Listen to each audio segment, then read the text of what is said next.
कदम आगे बढ़ा दी।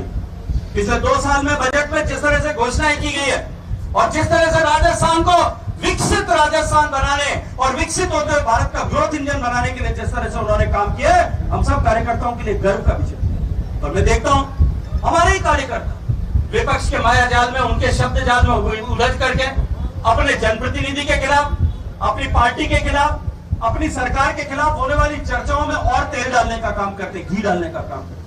मित्रों, हमको इस तरह की नकारात्मकता से ऊपर उठ करके काम करने की आवश्यकता है। घुमा करके देखिए, मैं ये कहता हूं, एक भी कार्यकर्ता, यदि व्यक्तिगत काम की मैं बात नहीं करता, लेकिन जो सार्वजनिक काम हमने किए हैं, जिस तरह के फैसले हमने किए हैं, एक भी कार्यकर्ता को किसी भी मंच पर खड़े होकर के, किसी भी जगह पर खड़े होकर, चौराहे पर खड़े होकर के बात करना पड़े और उसको अगर सिर झुकाना पड़ता है, तो ये कार्यकर्ता की कमजोरी है कि उसको जो कुछ किया उसका ज्ञान नहीं।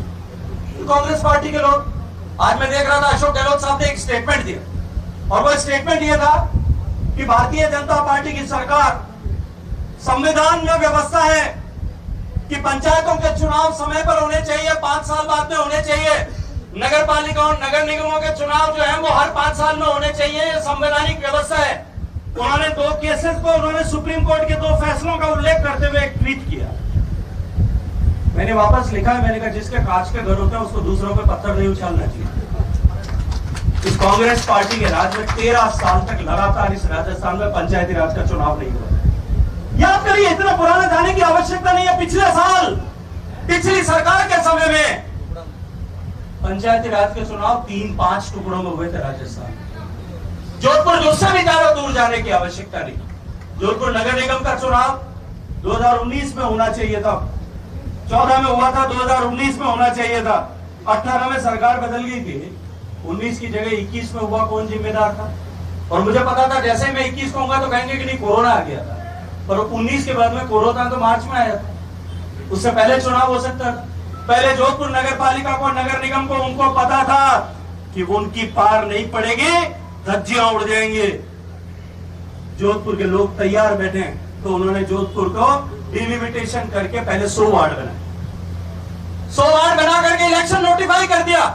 लेकिन फिर किसी ने कान में जाकर के कहा साहब पार नहीं पड़ेगी, 100 में तो उड़ जाएंगे, भारतीय जनता पार्टी का बोर्ड बनेगा, सरकार की बनते ही इज्जत चली जाएगी।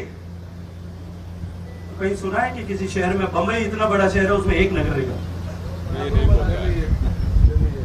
चेन्नई इतना बड़ा शहर है, उसमें एक नगर निगम। जोधपुर के बीच में, जोधपुर शहर के बीच में आरी चला करके जोधपुर को 2 टुकड़ों में बांटने का पाप उन्होंने किया, वो हमको ज्ञान देते।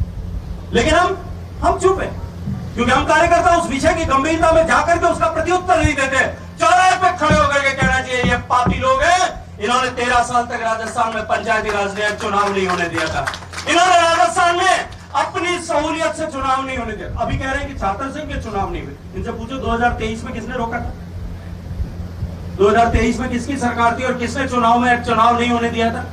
जिन्होंने नहीं होने दिया वो अब हमारे ऊपर पत्थर उछाल रहे। लेकिन हम मौन खड़े, क्यों खड़े? क्योंकि हम उस विषय को देखते नहीं है, समझते नहीं है। कार्यकर्ता को अगर कहीं नीचा देखना पड़ता है सरकार की किसी बात पे, तो मैं कहता हूं कि भारतीय जनता पार्टी की, चाहे नरेंद्र मोदी जी की सरकार हो या भजनलाल शर्मा जी की सरकार हो, केवल इसलिए देखना पड़ता है कि वो अपने आप में तैयार नहीं है, उसने पढ़ा नहीं है, उसने गुना नहीं है, उसने समझा नहीं है, वो गंभीरता के साथ में सरकार के काम को देख नहीं रहा। वरना भारतीय जनता पार्टी की सरकार जब कहीं भी, जहां कहीं भी रहे, हमने उसको सत्ता को केवल जो है वो हमारे लक्ष्य प्राप्ति के साधन के रूप में देखा। और हमारा लक्ष्य है वो केवल सरकार बनाना या सिंहासन पर, सत्ता के सिंहासन पर बैठे रहना नहीं है।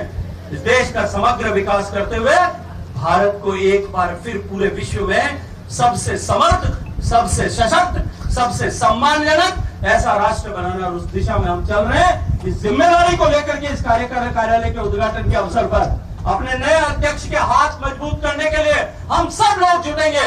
ये जिम्मेदारियां, ये पद, ये दायित्व, ये सब आते रहेंगे, जाते रहेंगे, लेकिन हमारा मूल पहचान जो है वो भारतीय जनता पार्टी का कार्यकर्ता होने के नाते।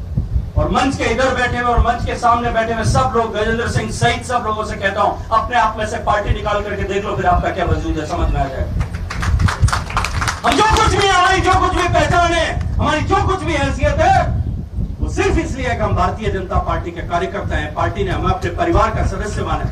इस पार्टी की पार्टी के सम्मान और मान की रक्षा करना और इसको विस्तार करना, ये हमारा दायित्व है। पार्टी को मां मान करके हम सब लोग सेवा करेंगे। इस अपेक्षा भाव के साथ में आप सबका